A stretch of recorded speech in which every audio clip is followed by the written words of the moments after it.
The difficulty in explaining all of this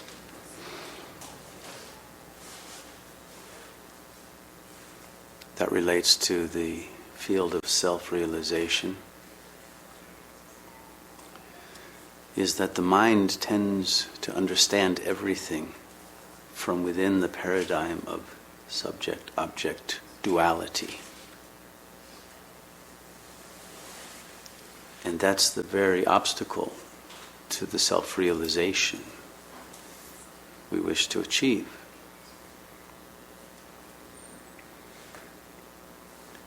And that paradigm, which is illusory, structures language itself. So the very categories of thought by which we attempt to understand ourselves prevent that understanding from occurring.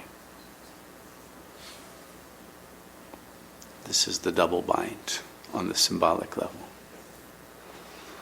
The more intelligent we become in terms of being able to manipulate symbolic forms, the more alienated we become from the real that lies beyond the realm of symbols.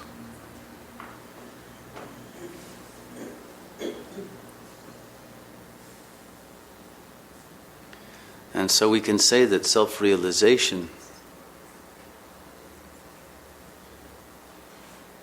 is a matter of surrender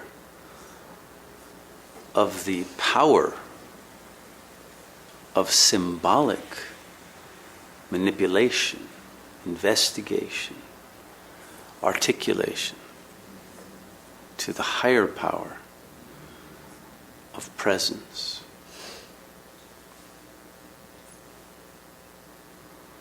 Because once we enter into the realm of symbols, we have sacrificed our presence.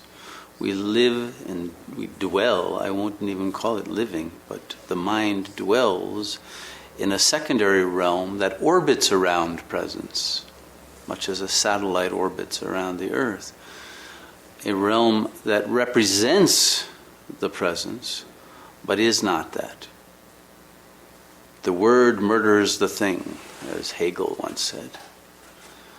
And so we enter into this plane where we understand everything, we think, but we grasp truly, we touch truly nothing.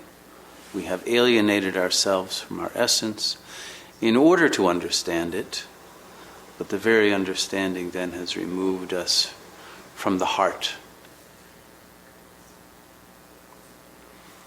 And so while we do not want to lose the symbolic power, it's only by recognizing the higher power of presence that power of symbolically trying to grasp and understand the reality will surrender to the power of presence.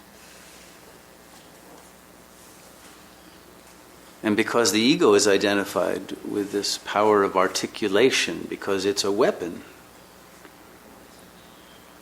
it's a tool, it's very useful for purposes on the phenomenal plane, but totally useless to understand our being.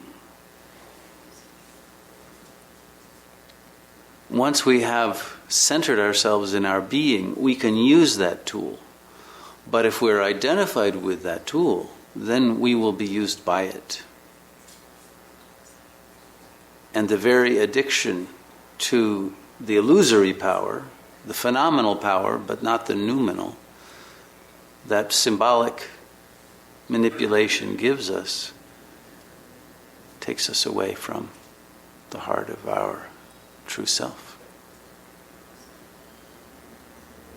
And so we can measure our progress in the spiritual realm by the degree of surrender of the discursive intellect, the mind that wants to create forms of thought, to the presence that is beyond thought.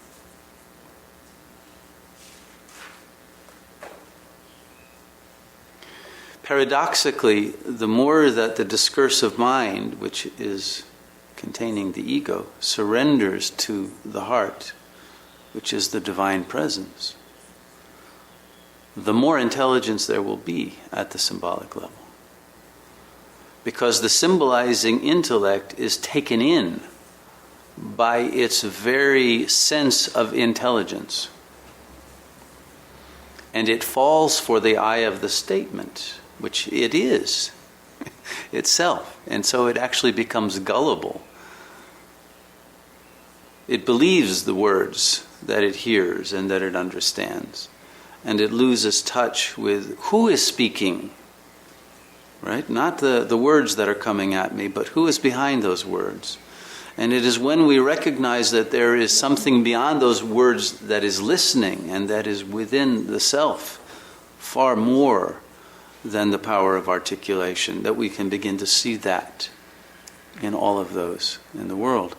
And then the illusory paradigms of discourse will no longer fool us into believing in unrealities.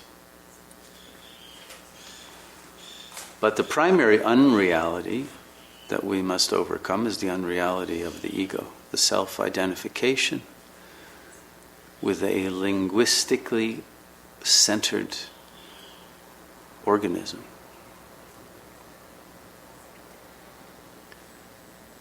And in that surrender to pure presence that is beyond language, then we touch into the power that is known as love.